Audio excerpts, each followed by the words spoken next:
induce EMF in a stationary coil. आज coil कशी घ्यायची आपल्याला? स्टेशनरी घ्यायची आहे. In a changing magnetic field. Magnetic फील्डला चेंज करायचा आहे, कॉइल स्टेशनरी घ्यायचा आहे आणि त्याचा इंड्यूस्ड EMF काढायचा आहे. मजेशीर आहे. एक फ्रेम घेतला, सेमी सर्कल फ्रेम घेतली, ॲल्युमिनियमची सेमी सर्कल फ्रेम घेतली. त्याचा सेटअप अशा पद्धतीने केला, सेंटरला बरोबर मॅग्नेट जोडलं, कॉइल अशा पद्धतीने जोडली की त्या कॉइल मधून हे मॅग्नेट इझिली पास झालं पाहिजे असं जोडलं. आणि ती कॉइल पण अशी जोडली की जेणेकरून सुरुवातीला इक्विलिब्रियम स्टेट, असं जर कॉइल असेल तर ही त्याच्यामध्ये इक्विलिब्रियम स्टेट, मीन पोझिशन असं म्हणतो मी. मीन पोझिशन ऑसिलेशन माहिती ना आपल्याला, to and fro motion, that like इथं मीन पोझिशन हे थिटा काय, तेवढं अँग्युलर डिस्प्लेसमेंट आहे. तेवढं काय तिथं अँग्युलर डिस्प्लेसमेंट आहे, डिस्प्लेस्ड झालेलं असतं. आता इथं हे जी फ्रेम आहे ही पिव्होट केली.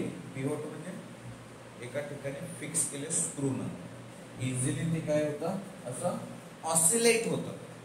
मग सर एक कशाने ऑसिलेट करायचं? इथं दोन मासेस ठेवले, त्याची एक साइड आहे ती 50 सेंटीमीटर आहे, तर ही 50 म्हणजे टोटल किती झालं 100 सेंटीमीटर, म्हणजे नियर अबाउट 1 मीटर.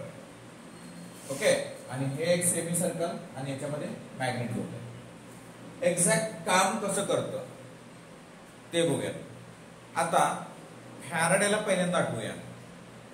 फॅराडेनं सांगितलं चेंज इन फ्लक्स, ही जर कॉइल असेल, चेंज इन फ्लक्स म्हणजे जसं जसं कॉइलच्या जवळ आलंय एन पोल, तसं काय झालं त्या कॉइल मध्ये इंड्युस्ड EMF तयार झाला, पण अँटी क्लॉकवाईज. स्टॉप झाला, इंड्युस्ड EMF स्टॉप झाला. मॅग्नेट स्टॉप झालं, पण मॅग्नेटिक फ्लक्स आहे, पण ते कसं आहे चेंजिंग नाही, स्टेबल आहे. स्टेबल असताना इंड्युस्ड EMF तयार होत नाही. त्याला नंतर दूर नेला आपण, फ्लक्स डिक्रीज झाला, इंड्युस्ड EMF प्रोड्यूस झाला, EMF तयार झाला. हे फॅराडेने सांगितलं. पण ज्यावेळेस हे लांब जातं त्यावेळेस एक क्लॉकवाईज डायरेक्शन आहे. ज्यावेळेस हे लांब जातं ते कसलं डायरेक्शन आहे? Clockwise direction. मग क्लॉकवाईज डायरेक्शन आणि अँटी क्लॉकवाईज डायरेक्शन मध्ये प्लस कधी आणि मायनस कधी?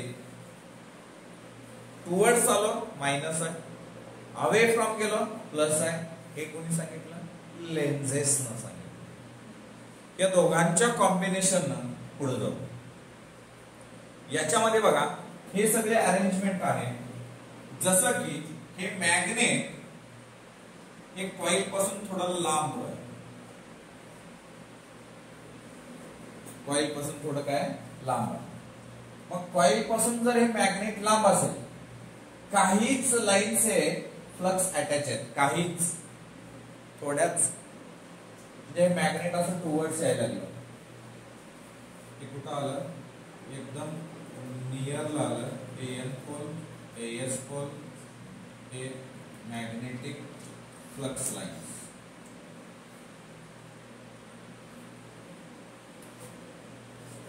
आधी लांब होता, जवळ जवळ जवळ जवळ आलं, म्हणजे फाय इनक्रीजेस. फाय काय झालं? इनक्रीजेस, वाढलं, इनक्रीज झालं. हे काय केलं? इथं आलं, इथं आलं, फाय काय झाला? इनक्रीज झाला. फाय काय झाला? इनक्रीज झाला. अँटी क्लॉकवाईज करंट तयार झालं. कसलं? अँटी क्लॉकवाईज करंट तयार झालं. ओके. हे परत इथं काहीतरी इंड्युस्ड EMF इंड्यूस झाला, अँटी क्लॉकवाईज झालं, निगेटिव्ह. इथून पुढं कॉइलच्या आतमध्ये फ्लक्स चेंज होत नाही. इथं जेवढा आहे ना हा तेवढाच फ्लक्स आतमध्ये राहतो. जेवढे हे कॉइलच्या आतमध्ये ना तोपर्यंत फ्लक्स मध्ये काही चेंजेस होत नाहीत, कारण त्याची जी स्ट्रेंथ आहे, मॅग्नेटिक फील्ड लाईन्स आहे त्या तेवढ्याच आहे. आतमध्ये कमी जास्त होत नाही. हे कसं बाहेरनं जवळ यायला लागलं होतं म्हणून फ्लक्स वाढायला लागलं होतं. हे एकदा वाढलं एकदा इथं राहिलं म्हणजे याच्या आतमध्ये काही चेंजेस झाले का? नाहीये, नो चेंज. म्हणजे हे जे आहे ते फ्लक्स मध्ये नो चेंज आहे, मीन्स इथं कुठलाही इंड्युस्ड ईएमएफ नाहीये. ज्यावेळेस हे एक्झिट होतं इथं IS आणि हा N,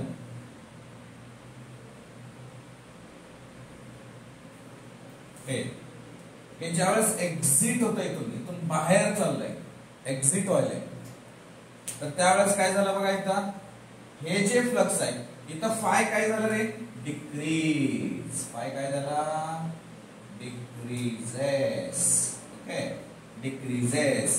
मग फाय डिक्रीज झाला, कमी होत झालं एक्झिट होताना, म्हणजे पुन्हा इंड्युस्ड ईएमएफ तयार झाला, परत इंड्युस्ड ईएमएफ तयार झाला. हे सगळं कुठं झालं? हे या कॉइल मध्ये. फक्त हाफ पार्ट गेलं, परत reverse.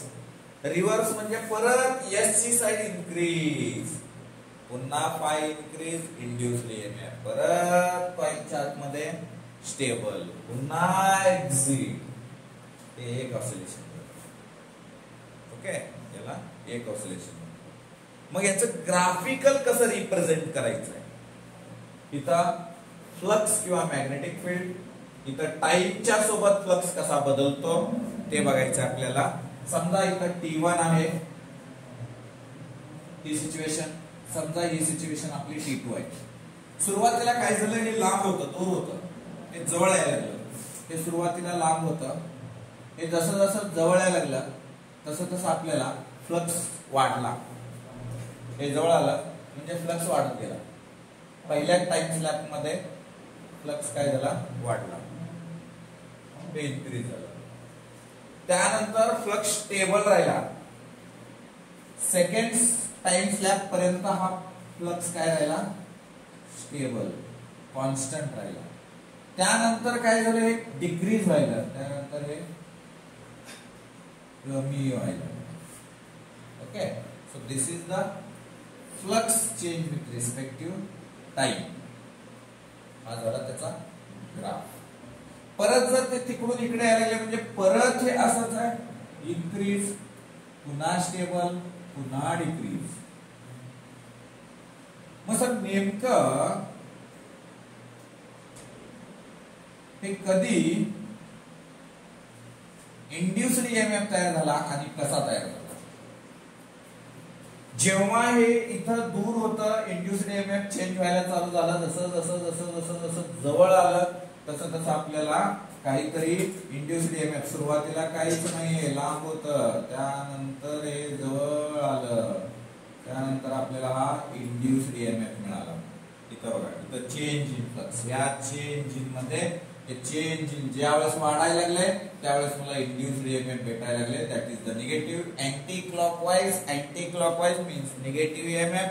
here will be the minus E0 and this is your EMF. Induced EMF is produced. After when this magnet is enter into the coil, then in the no change in the flux or magnetic field, then what happens? This is also stable, no change. Here stable होता, constant.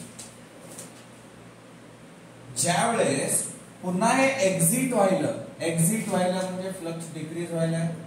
Flux decrease व्हायला म्हणजे करंटनं direction change केली म्हणजे induced EMF तयार झालं. त्या सिच्युएशनला induced EMF तयार झालं म्हणजे किती आहे?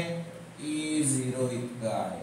E0 इतकं आहे. परत एक्झिट मीन्स इथं काय झालं? ईएमएफ वर्सेस ओमेगा टी म्हणजे जेवढं डिस्प्लेस्ड झालं त्याच्यावर इंड्युस्ड ईएमएफ ठरला. अँग्युलर डिस्प्लेसमेंट झालं. ओके, हे अशा पद्धतीनंच हे जवळ इन्क्रीज, स्टेबल, डिक्रीज, परत इन्क्रीज, स्टेबल, डिक्रीज.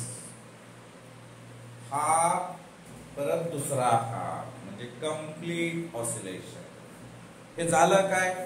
हे कॉइल समजून.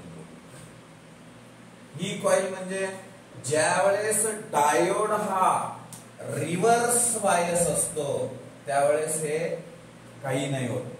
पण ज्यावेळेस डायोड हा फॉरवर्ड बायस असतो त्यावेळेस कॅपॅसिटर फुल्ली चार्ज असतं. मी याला कनेक्ट केलं. ज्यावेळेस हे फॉरवर्ड बायस असतं. आता फॉरवर्ड बायस म्हणजे बघा, हे पॉझिटिव्ह असतं, हे निगेटिव्ह. म्हणजे इथं पॉझिटिव्ह आला म्हणजे हे काय झालं, फॉरवर्ड बायस असताना कॅपॅसिटर काय झाला, फुल्ली चार्ज झाला. फुल्ली चार्ज झाला. ज्यावेळेस एक्झिट झालं त्यावेळेस कॅपॅसिटर चार्ज झाला. रिटर्न येताना हे रिव्हर्स झालं, म्हणजे कॅपॅसिटर डिस्चार्जिंग चालू. कॅपॅसिटर काय केलं, डिस्चार्ज. पुन्हा चार्जिंग डिस्चार्जिंग चार्जिंग डिस्चार्जिंग, हे ऑसिलेशन व्हायला लागलं. म्हणजे theta equal to theta 0 sine omega t. Omega म्हणजे काय असतं, 2 pi upon T.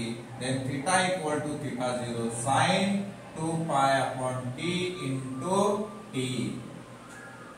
But we are finding here E, induced EMF. मग इकडे किती होतं सर हे इंड्यूस्ड ईएमएफ? आपण बघितलं ना त्या कॉइल मध्ये वगैरे चेंज झालं, बीएलबी.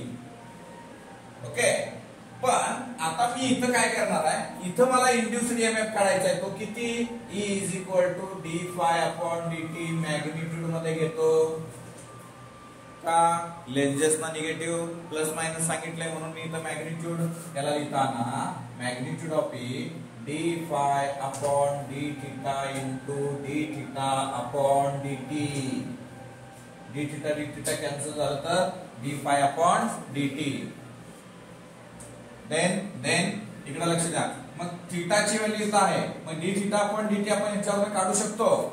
म्हणजे कसा, मला डेरिव्हेटिव्ह काढायचं झालं तर D theta upon D T काढायचं झालं तर D upon D T of थीटाची व्हॅल्यू आहे theta 0 sine 2 pi upon T into T. So then theta 0 as it is. साइनचं डेरिव्हेटिव्ह काय असतं रे, cos 2 pi upon T into T. याचं परत डेरिव्हेटिव्ह 2 पाय अपॉन टी. हे झालं d theta upon D t ची व्हॅल्यू. ही व्हॅल्यू इथं टाकू आपण. Equation rewrite. Then E is equal to d phi upon dt into theta 0 into 2 pi upon t means E is equal to theta 0 2 pi upon t into d phi upon dt. So this is our maximum value of induced EMF in this coil. या coil मध्ये हे आलं induced EMF तयार झालेलं. हे तुम्हाला समजलं का बघा. स्टेशनरी काय केले आपण, इंड्यूस्ड EMF कुठं, स्टेशनरी कॉइल मध्ये कुणाला चेंज केला, मॅग्नेटिक फील्डला. राईट.